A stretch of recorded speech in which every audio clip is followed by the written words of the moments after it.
Funding मिली, although shark से नहीं मिली। सिर्फ अनाउंसमेंट थी और ऑन द स्क्रीन चीजें अलग थी और ऑफ द स्क्रीन अलग थी। अच्छा, मैं एज अ प्लेटफॉर्म तो उसको नहीं ब्लेम करूंगा। द स्ट्रेट आपको कहें कि जी आई एम नॉट इंटरेस्टेड, पहले आपको लगाए रखना कि आप ड्यू डिलिजेंस को कंप्लीट करें। आप अपनी पूरी सारी ड्यू डिलिजेंस के तमाम प्रोसेस, तमाम डॉक्यूमेंटेशंस को कंप्लीट करते हैं। अच्छा नुमान, आप गए शार्क टैंक में भी गए और वहां पे भी आपकी परफॉर्मेंस सब नहीं देखी, कैसा रहा वो एक्सपीरियंस और थ्रू आउट वो जर्नी जो थी वो कैसी गुजरी? It was really nice. मतलब एक ओवरऑल अच्छा एक्सपीरियंस था। सुनने में आया है कि तकरीबन 2000 कंपनीज़ ने वहाँ पे अप्लाई किया। उसमें शॉर्ट लिस्टिंग होने के बाद उन्होंने कोई 80 कंपनीज़ को शॉर्ट लिस्ट किया और उसमें फिर 20 कंपनीज़ को फंडिंग ऑफर हुई। सो उसमें अल्हम्दुलिल्लाह हम भी थे। और फिर उसके बाद जो प्रोसेस था आफ्टर पिचिंग या आफ्टर एपिसोड वो थोड़ा सा हार्श था, लेकिन हमें ओवरऑल फिर उसका फ़ायदा हुआ। उसी की वजह से हमें फंडिंग मिली, ऑल्दो शार्क से नहीं मिली इवन।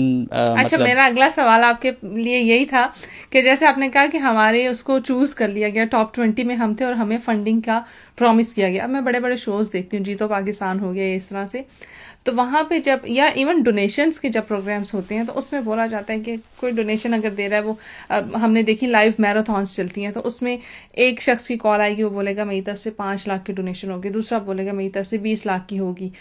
अब वो डोनेशंस मिलती हैं या नहीं मिलती, ये क्या प्रोसेस है? आपके साथ जो कमिटमेंट हुई वो पूरी की गई या नहीं की गई? उसमें कहीं ना कहीं जो है वो मतलब सिर्फ अनाउंसमेंट थी और ऑन द स्क्रीन चीज़ें अलग थी और ऑफ द स्क्रीन अलग थी। अच्छा, मैं एज अ प्लेटफॉर्म तो उसको नहीं ब्लेम करूंगा। उस प्लेटफॉर्म, उस अपीयरेंस से हमें काफ़ी फ़ायदा हुआ। हमें बहुत लोगों ने जाना, हमारे साथ स्कूल्स काफ़ी जुड़े, प्लस हमारे साथ एक पाकिस्तानी US नेशनल है, एजाज हैदर नाम है उनका, वो हमें इसी के थ्रू मिले। उन्होंने हमें फंडिंग भी की और वो माशाल्लाह से हमारे साथ बड़े अच्छे चल रहे हैं।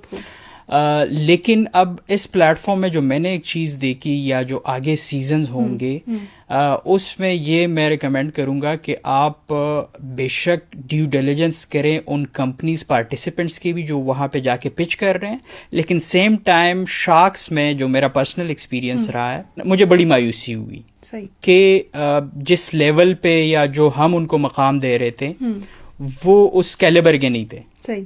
सो मतलब कि आपने अगर लेट्स सपोज फंडिंग नहीं करनी किसी को, मिसाल के तौर पर आपको फिर वो सीधा स्ट्रेट आपको कहें कि जी आई एम नॉट इंटरेस्टेड, पहले आपको लगाए रखना कि आप ड्यू डिलिजेंस को कंप्लीट करें। आप अपनी पूरी सारी ड्यू डिलिजेंस के तमाम प्रोसेस, तमाम डॉक्यूमेंटेशंस को कंप्लीट करते हैं। फिर हमारे केस में बेसिकली 2 शार्क्स थे, ठीक हो गया। सो एक तैयार हो गया, दूसरा नहीं था तैयार।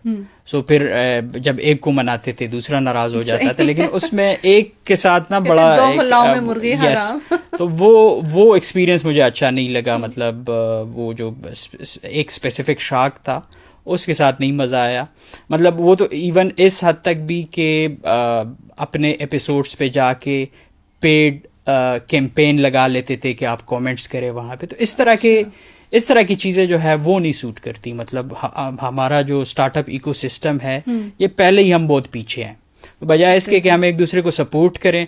और इस तरह के लोग अगर इस तरह के प्लेटफॉर्म्स में आ जाए तो वो फिर नुकसान है ओवरऑल। यस, वो ओवरऑल इकोसिस्टम के लिए नुकसान, ओवरऑल जो है वो उस चीज़ को डैमेज कर रहा होता है, क्योंकि ऐसे आइडियाज बड़ी मुश्किल से पिच होते हैं। जैसे पाकिस्तान आइडल हो गया, शार्क टैंक हो गया, कोक स्टूडियो हो गया, मुश्किल से हमारे पाकिस्तान में इस तरह की चीजें आती है। जब आती हैं तो डेफिनेटली उससे पॉजिटिव हम एक्सपेक्ट असल में जो एंटरप्रेन्योर या फाउंडर जाता है तो वो बड़े मुश्किलात से गुजरा होता है।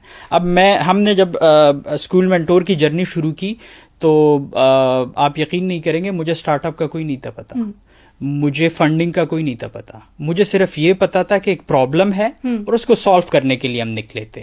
फिर वक्त के साथ साथ हम आगे चलते गए और ये सारी चीज़ें खुद ब खुद हमारी तरफ आने लगी।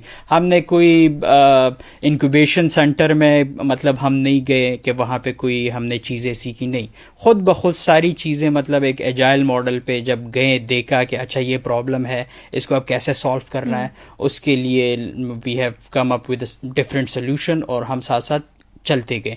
फिर जब आप इस स्टेज से जब वहाँ पे जाते हैं तो आप शार्क टैंक का एक आप जब एक उम्मीद लेके चलते हैं और वहाँ पे जाते हैं, फिर पिच करते हैं, उसके लिए आप कितनी तैयारी करते हैं, फिर ड्यू डिलिजेंस के लिए कितनी तैयारी करते हैं, एंड पे फिर जब आपको इस तरह के बैकलिश मिलते हैं ना, तो वो बड़ा मायूस होता है। यस, वो डिसअपॉइंटमेंट, वो जो आपकी जितनी एफर्ट है वो कहते हैं उस पर पानी फिर गया। एग्जैक्टली। तो बहुत सारी उम्मीदें लेके गए होते हैं और शायद मे बी आप उस चीज़ को अफोर्ड कर सकते हैं। बहुत सारे ऐसे आइडियाज पिच करने वाले लोग होंगे, एंटरप्रेन्योर्स होंगे जो शायद उस चीज़ को अफोर्ड भी नहीं कर सकते होंगे। बड़ी मुश्किल से उन्होंने वो जर्नी वहाँ तक पॉसिबल की और उसके बाद जब इस तरह के मिसहैप्स होते हैं तो डेफिनेटली वो चीज़ डिसअपॉइंटिंग होती है।